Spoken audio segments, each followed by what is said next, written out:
This is Serious Matters on ONIF TV. My name is Olukunle Abraham. Well, the travail of Peter Obi after losing the February 25th presidential elections seem not to be boiling down, as there have been several, attempts, to trap him one way or the other. The Labour Party, have come out to say they tried to entrap him with women.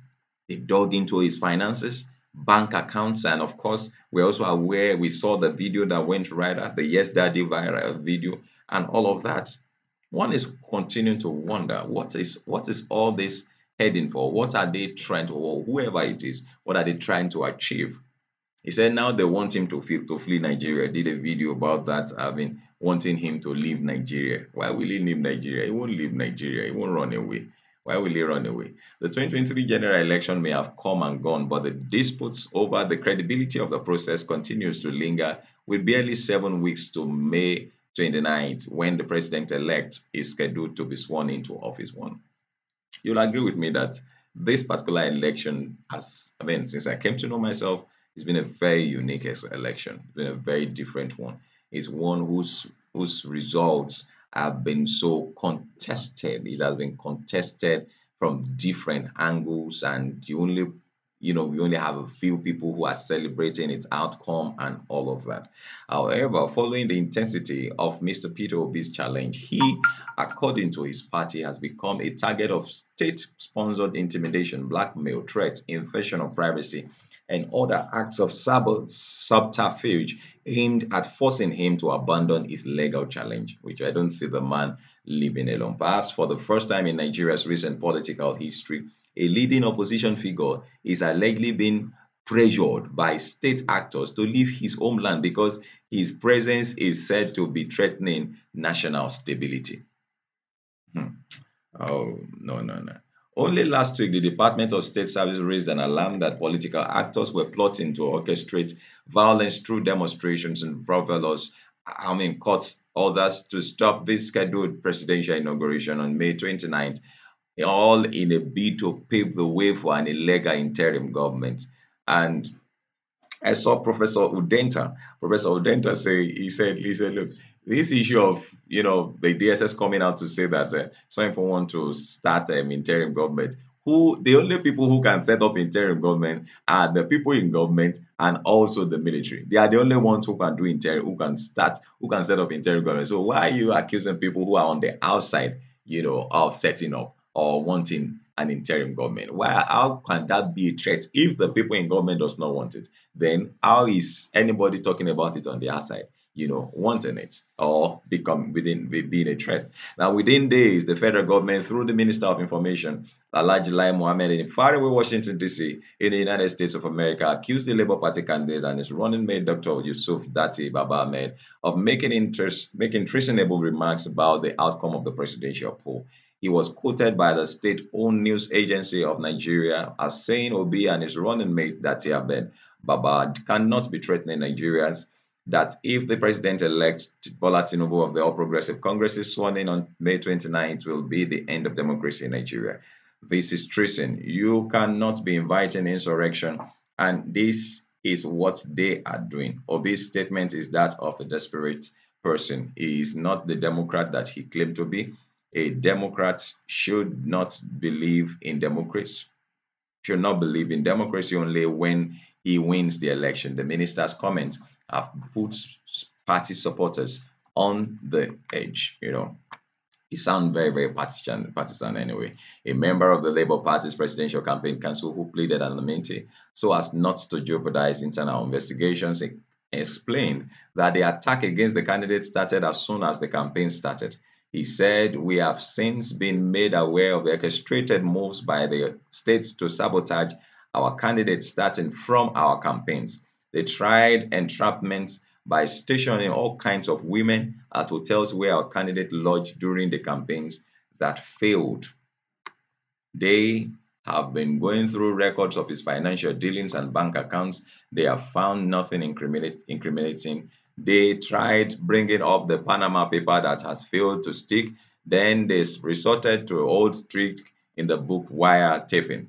Speaking in a similar vein, the chief spokesperson of the Labour Party Presidential Campaign Council, Dr. Yunisu Tanko, explained that the Labour Party candidate has lately come under intense pressure to flee Nigeria. Hmm. He said throughout and after the campaign, it is on record that Mr. Peter Obi maintained his commitment and focus on an issue-based campaign about a new Nigeria that is possible, a shift of emphasis from consumption to production, as well as a new Nigeria characterized by inclusion, justice, equity, fairness, and prosperity. He repeatedly stated that no one should vote for him based on tribe and religion, but rather on the assessment of character, competence, capacity, credibility, and compassion to create a new Nigeria. Most unfortunately, in the past few weeks, Mr. Peter Obi, the Labour Party presidential candidate in the February 25th, 2023 presidential election, has been contacted by associates at the statement, family, and friends with concerns of his personal safety. These concerns have increased intensely in the last few days as immense pressure has been mounted directly on Mr. Peter Obi to leave the country. No doubt from sources allied to the All Progressive Congress APC and its agents in the security services. Mr. Obi has been repeatedly and categorically told that he has a choice to leave Nigeria or face the prospect of being arrested on false charges of inciting insurrection in the country. It is difficult to fathom and regrettably unfortunate that state institutions have become part of a well-calculated, deliberate, and orchestrated campaign of culminating by the APC to discredit and delegitimize Mr. Peter Obi and compel him to abandon his right to seek redress in court following the outcome of the last election, which was adjudged both locally and internationally to have failed to meet any standard of credibility or fairness. Tanko further said, as part of the grand design, they are circulating a fake doctored audio call at no time throughout the campaign. And now, did Mr. Peter Obi ever say, think, or even imply that the 2023 general election is or was a religious war? It is very sad and wicked that they attempt to manipulate Nigerians. Our legal team has been instructed to take appropriate legal action against media outlets that make themselves willing tools in the hands of APC's malicious propagandists. Well, despite the public denunciation of the fake audio call, its contents have been translated into other Nigerian languages and circulated in most parts of of northern Nigeria, with some of our Muslim clerics deceived and instigated to use the content for their sermons at various mosques during the usual Friday prayers. This is a dangerous development at a time when the APC-led government and the APC party, which have been awarded undeserved and unfair victory, should be more concerned in addressing the ethnic and religious frictions unfortunately created by the outcome of the elections. Yet unsatisfied by determined to cause more problem, Mr. Lai Mohammed, who fancies himself as modern day Goebbels, is on a tour of some selected countries to present an alternative story about the 2023, discredited election. And from his first statement in Washington, has assumed the role of the court by stating that Mr. Obi has no pathway to victory. This is a direct intimidation of the court and a waste of Nigerians paying taxpayers' money. There are many more campaigns of calumny against Mr. Peter Obi planned for the near future, both before and during the court process. However, we want to make it clear to the APC party, APC-led government, and its agents that Mr. Peter Obi is widely traveled man. Is a widely traveled man, has no intention to leave the country at this time, irrespective of the pressure on him and his family. He is determined, as he had stated in his first and only press conference after the election, to challenge the outcome of the elections, and the process has begun. It is his fundamental right. While we call on the concerned Nigerians and the international communities to caution APC and the APC-led government to stop their nasty attacks, Mr. Peter Obi's focus and commitment to lawfully and peacefully retrieve our mandate to secure and unite our nation, take Nigeria from consumption to production, pull millions of Nigerians out of multidimensional poverty, especially in the north, and jumpstart prosperity through agriculture, industrial, and technological revolution remains unchanged. He has continued to impress upon his supporters the essence of the legal process and will not now in the future encourage any violence against the state. He has absolutely no reason for this, or nor is he desperate, especially as throughout the campaign he called for a new Nigeria, defined the opportunities for all, an end to poverty and criminality in government, especially corruption, and an end to tribal religious diversion and bigotry. Well,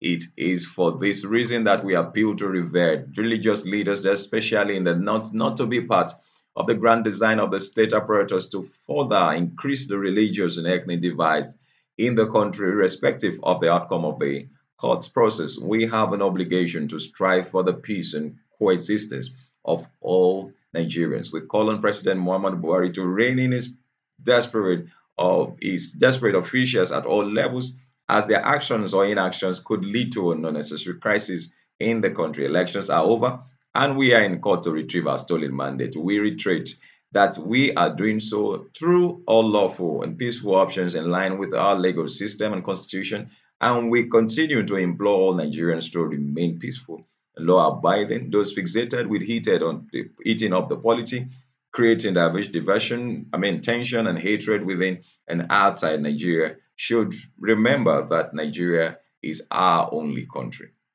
Our focus should be on how to address the litany of challenges facing us, such as deliberate non-adherence to the election process, the parallel state of our economy, unsustainable debt burden, lamentable unemployment and inflation, insecurity and multidimensional poverty. A new Nigeria is indeed possible, and God will help us. Public Affairs Analyst and Executive Director of Civil Society Legislative and Advocacy Center, Aul Musa Zajani, expressed the view that citizens have a constitutionally guaranteed right to freely hold and express their opinion within the confines of the law. He recalled that ahead of the 2015 general elections, opposition political figures threatened to form a parallel government of the election were rigged.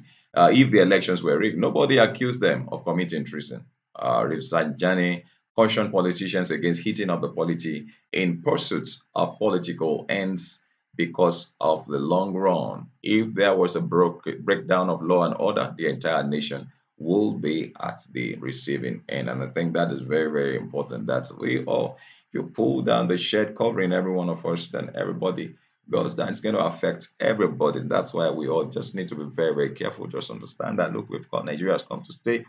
It's our only country. We've got nowhere to run to. So those of you who think because you have dual citizenship, you can cause mayhem here and leave your children abroad, well, just remember Mordecai advised Esther. Don't think that because you live in the palace, you will not be touched by what is happening, to whatever will happen to everybody if you keep quiet. Well, this is still Serious Matters on TV, and then we'll continue to wonder. I want you to drop a comment, make them simple and civil as we, look at give you updates on the travel of Peter Obi after elections, the pressure on him to leave the country and all of that. Well, this is still Serious Matters on the TV. Please share our videos with others, drop a comment, make them simple and civil. Let us know what your opinions are. Thank you very much. Bye-bye.